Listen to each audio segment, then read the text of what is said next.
नीरू का बेटा फौज में बड़ी पोस्ट पर था। वो हमेशा तैनाती में बाहर रहता। घर में अकेली नीरू बोरियत महसूस करती थी।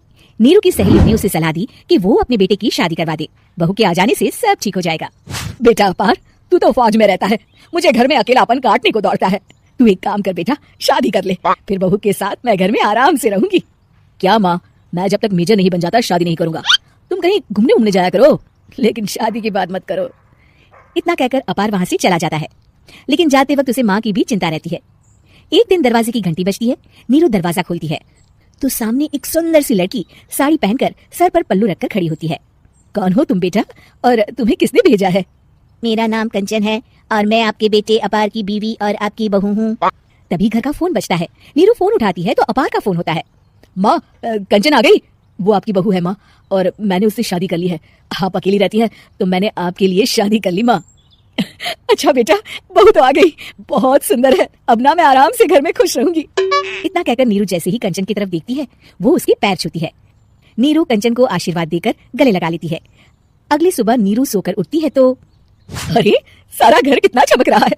इतनी सुबह घर का सारा काम किसने किया? तभी कंचन हाथ में स्वादिष्ट नाश्ता और चाय लेकर आती है और टिपॉय पर रखकर कंचन के पैर छूती है। बहू को देखकर नीरू काफी खुश हो जाती है।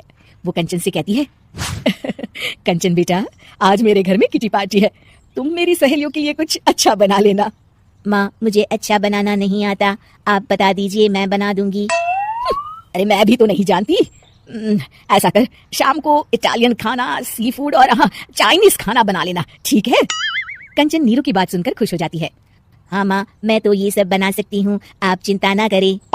शाम को नीरू की सहेलियां आती हैं, जहाँ कंचन अकेले बनाए स्वादिष्ट खाना बनाकर खिलाती है।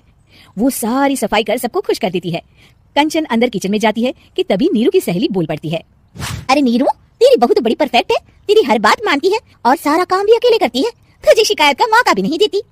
लेकिन क्या फायदा, बेचारी नीरू का जीवन तो बहू के आने के बाद भी बोरिंग का बोरिंग ही रहा।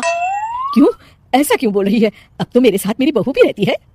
हाँ रहती तो है, लेकिन मैं ऐसी लड़कियों को बहुत अच्छे से जानती हूँ। ये सारे काम इसलिए करती है कि तुझे लड़ाई करने का कोई मौका ना मिले और तू फ्रस्ट्रेट हो जाए, समझी? नीरू भोली सूरत बनाकर कहती है, नहीं, मैं नहीं समझी। अरे घर में सास बहू की लड़ाई ना हो तो घर भी भला घर लगता है क्या? मेरे घर में ही ले ले, सुबह से बहू के साथ लड़ाई में इतनी चहल पहल रहती है कि मन हमारा भी लगा रहता है और पड़ोसियों का भी। नीरू मन में सोचती है, बात तो सही है, अगर ये मेरी शिकायत के बिना ही हर काम कर देगी तो मैं क्या करूंगी? रात को नीरू सोने के लिए कमरे में जाती है, जहाँ कंचन उसके पैर दबाने लगती है। नीरू को अच्छा तो लगता है, लेकिन वो किसी भी तरह से उससे लड़ाई करना चाहती है। बहू, दर्द पैर में नहीं सर पर है और तू मेरे पैर दबा रही है। मैं सर दबा देती हूँ माँ जी। ये कहकर वो उसका सर दबाने लगती है। तू एक काम कर, मेरे लिए बादाम वाला दूध ले आ, जा। कंचन जाकर सास के लिए दूध ले आती है। अब नीरू उसे जो कहती कंचन झट से कर देती। बहू, जरा छत से जाले निकाल दे। जी माँ जी। कंचन 5 मिनट में ही पूरे घर के जाले साफ कर देती है। नीरू तो देखती की देखती ही रह जाती है। कमाल है, ये तो हर काम कर रही है, तरस गई मैं तो इससे लड़ाई करने को। इतना कह के नीरू चली जाती है। नीरू को एक दिन कंचन पर इतना गुस्सा आता है कि वो सोच लेती है आज तो उससे लड़कर ही रहेगी। मौका देखकर नीरू कंचन को पैर से लंगड़ी देकर गिरा देती है, जिसके बाद जो होता है नीरू को विश्वास ही नहीं होता। जमीन में 2 भागों पर गिरी कंचन के सारे पुर्जे बिखर जाते हैं। स्प्रिंग और उसके अंदर से रंग बिरंगी लाइट जलने लगती है। तभी घर की घंटी बजती है। नीरू डरकर दरवाजा खोलती है तो सामने अपार खड़ा होता है। क्या हुआ माँ, तुम इतना डर क्यों गई? कंचन ने कुछ किया क्या? कुछ कहा क्या उसने? मैं अभी बताता हूँ। तभी अपार की नजर कंचन पर पड़ती है। अरे माँ, तूने ये क्या किया? कंचन को तोड़ दिया।